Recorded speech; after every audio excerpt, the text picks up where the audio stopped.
금값은 치솟는데 비트코인만 주저앉는 기이한 현상, 그리고 그 타이밍에 터진 억만장자 마크 큐반의 전략 매도 선언. 우리가 알던 디지털 금의 공식은 완전히 깨졌습니다. 지금 월가의 거대 자금은 비트코인을 버리고 어디로 은밀하게 이동하고 있을까요?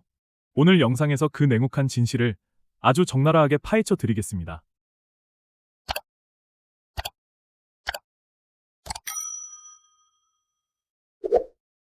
최근 글로벌 금융시장을 흔든 거대한 지정학적 위기 속에서 우리는 매우 기이하고도 충격적인 장면을 목격했습니다. 전 세계 투자자들은 원래 한 가지 확고한 공식을 머릿속에 지니고 있었죠. 국제적인 전쟁 위기가 고조되면 화폐 가치는 떨어지니 절대적인 안전자산인 금값이 상승하고, 이와 함께 디지털 금이라 불리던 비트코인도 당연히 동반 상승할 것이라는 믿음이었습니다. 하지만 이번엔 완전히 달랐습니다. 중동에서 폭발적인 군사적 긴장감이 고조되자마자 전통적인 안전자산인 금값은 하늘을 찌르듯 폭등했습니다. 반면 비트코인의 그래프는 무참하게 아래로 꺾이며 폭락하기 시작했죠. 시장이 공포에 질려 비명론을 쏟아내던 바로 그 순간, 자산시장의 대부이자 억만장자 투자자인 마크 큐반이 청천벽력 같은 폭탄 선언을 던집니다. 자신은 이미 비트코인을 팔았다고 말이죠. 이 사건은 우리에게 매우 본질적이고 무거운 질문들을 던지고 있습니다. 과연 비트코인은 우리가 믿어왔던 것처럼 인플레이션과 전쟁을 방어해주는 디지털 금이 정말 맞을까요?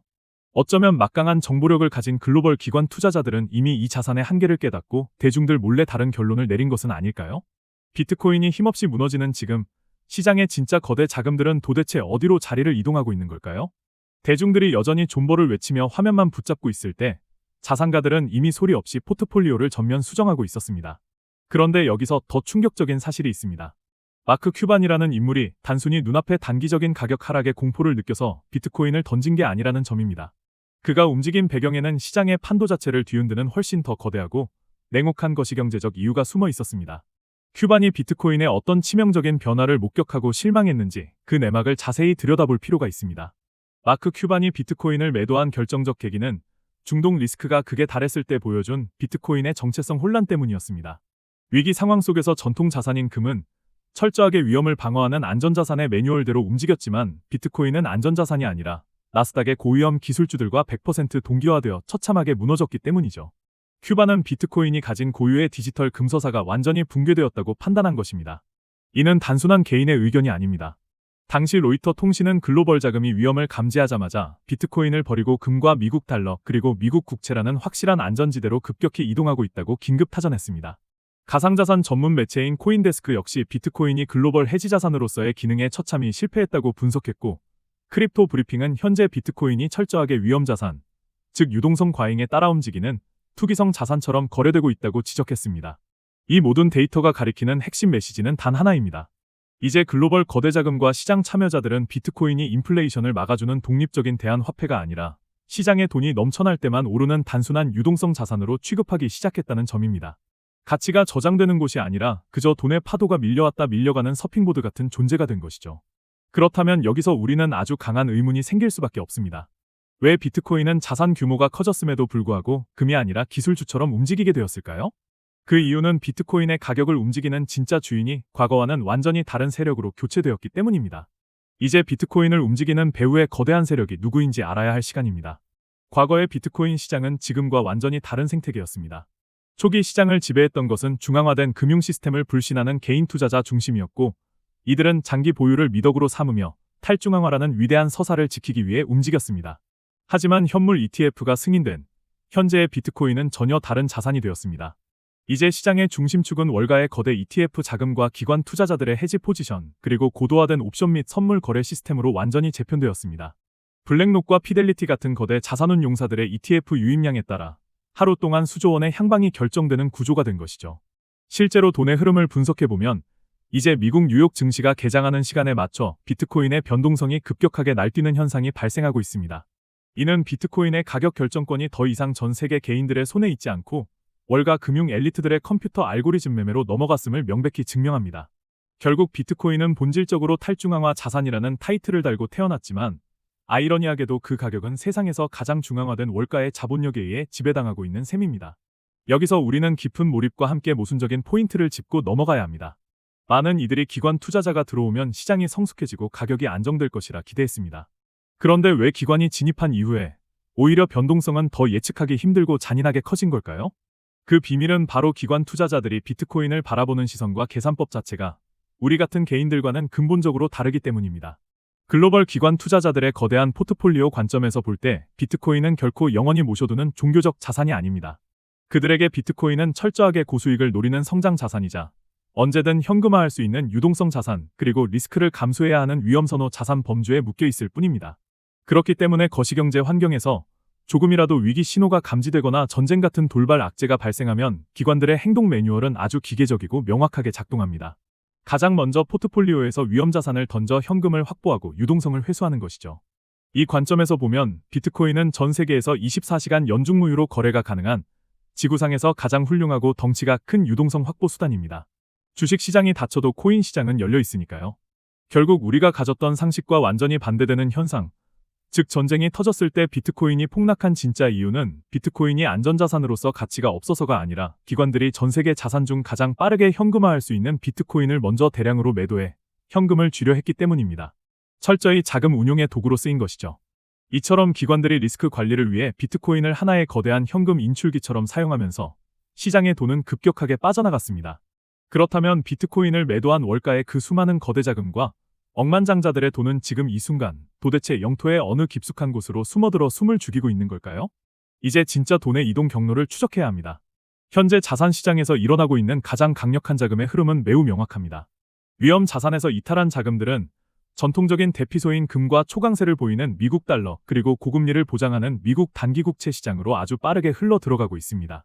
반면 크립토 시장 내부를 들여다보면 비트코인보다 리스크가 훨씬 큰 알트코인들은 처참한 약세를 면치 못하고 있고 시장 전체의 거래량은 말라붙었으며 위험 자산을 회피하려는 심리가 극에 달해 있습니다.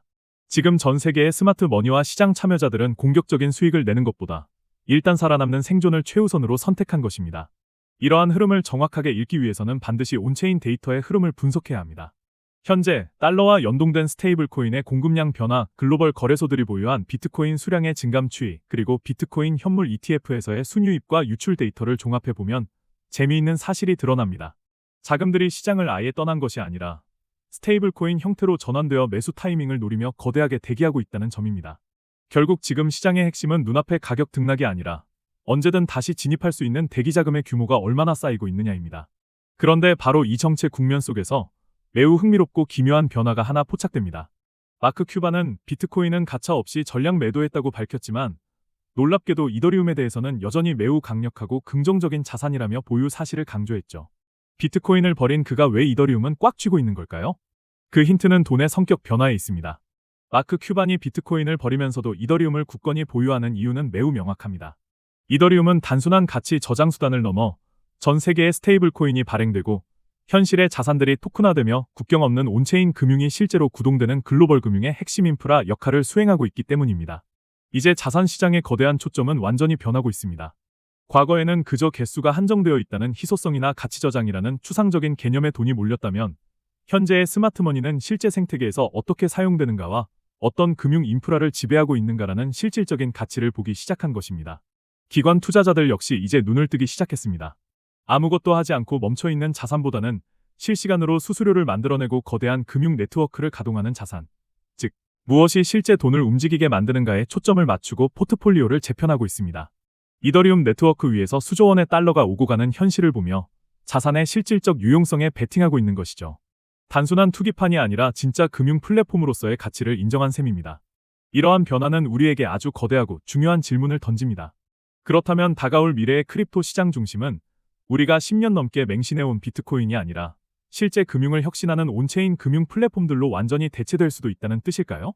그리고 바로 이 질문에 대한 해답과 통찰이 결국 다가올 다음 상승장에서 우리가 엄청난 부를 거머쥘 수 있는지 없는지를 결정하는 결정적 열쇠가 될 것입니다. 거대 자금의 대이동 속에서 앞으로 시장은 냉혹한 갈림길에 서게 되며 크게 두 가지 시나리오로 움직이게 될 것입니다. 먼저 첫 번째, 시장이 다시 폭발적으로 일어서는 상승 시나리오입니다. 이 시나리오가 성동하기 위한 전제 조건은 월가 ETF 자금의 강한 재유입과 함께 미 연준의 금리 인하 기대감이 다시 확대되면서 달러 인덱스가 약세로 전환되는 것입니다. 동시에 시장은 달러 공급 역할을 하는 스테이블 코인의 발행량이 급증해야 하죠. 이 조건들이 충족된다면 비트코인은 강력한 반등을 시작할 것이고 실용성을 무장한 이더리움은 더욱 압도적인 강세를 보이며 알트코인들의 대대적인 순환매 장세를 이끌어내게 될 것입니다. 반대로 우리가 가장 경계해야 할 하락 시나리오도 존재합니다. 중동의 리스크가 해결되지 않고 장기화되거나 인플레이션 압박으로 인해 고금리 기조가 굳어지는 상황입니다.